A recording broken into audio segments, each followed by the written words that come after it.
मुल्ला रूमी कहते हैं कि एक चोर बड़ा सियाना था, तो वो उसको बड़ा तरीका आता था लोगों को लूटने का। वो पहले दोस्ती करता, उसको बड़ा तरीका आता था। मिस्र के बाजार में ना एक आदमी सुनार की दुकान से ना इतना सोना उसने खरीदा, समझ लें एक डली सोने की। हमारे जमाने में बाज़ औक़ात कहा जाता है बिस्कुट, ईंट, अपने हिसाब से आप कोई लफ्ज़ बना लें। उसने वो खरीदा सोना। इसने देख लिया कि ये खरीद रहा, जाना था इसने मिस्र से बसरा, सलाम दुआ हुई तो इसने भी वहां से चीजें खरीदी दिखाने के लिए कि मैं भी गाहक हूं। अगर दुनिया में जीना है तो कुछ पहचान पैदा कर। लबासे खिज़र में यहां सैकड़ों राहज़न भी फिरते हैं। उसने भी ना थोड़ा सा सोना खरीद लिया। पूछा भाई कहाँ जाना है? कहा मैंने बसरा। ओहो मैंने भी बसरा ही जाना है। उसके साथ हो लिया। अब रास्ते में ख्याल ये था कि ये सोएगा तो इसकी जेब से सोना निकालूंगा। अब ये क्या करता, ये पहले सो जाता चोर से कि जब तक ये सोएगा तब तक मैं, चोर पहले सो जाता। अब जब ये उठता तो वो सोया हुआ होता जिसके पास सोना था। ये उसकी सारी जेबें तलाश करता और थक कर के सो जाता कि पता नहीं कहाँ रख दिया। अब ये दोबारा सो जाता तो वो उठ जाता।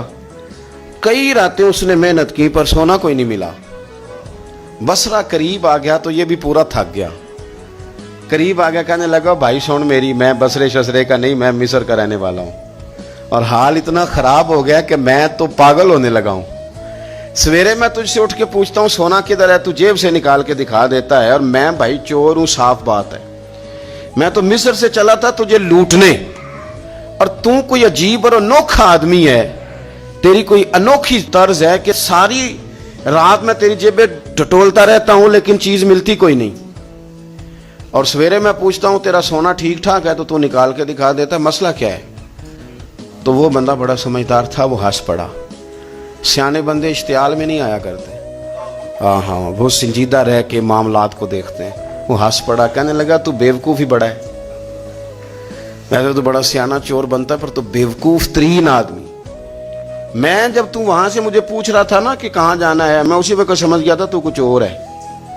तो लिहाजा जिस चक्कर में तू था ना मुझे उसका पहले से पता था। मसला ये है कि जब मैं तुझे सोए हुए देखता था, तू पहले सो जाता था तो मैं अपनी जेब से निकाल के सोना तेरी जेब में डाल देता था। तूने सारी रात मुझे तो टटोला, काश एक मिनट के लिए अपनी जेब भी टटोल लेता। बुल्ले शाह आसमानी उड़दियां पढ़ना है, आसमानी उड़दियां पढ़ना है और जड़ा घर बैठा ही उन्हें पढ़िया ही नहीं। होता क्या है कि सारी जिंदगी सामने वाले को टटोला, हालांकि खजाना तो हमारे पास भी बड़ा था।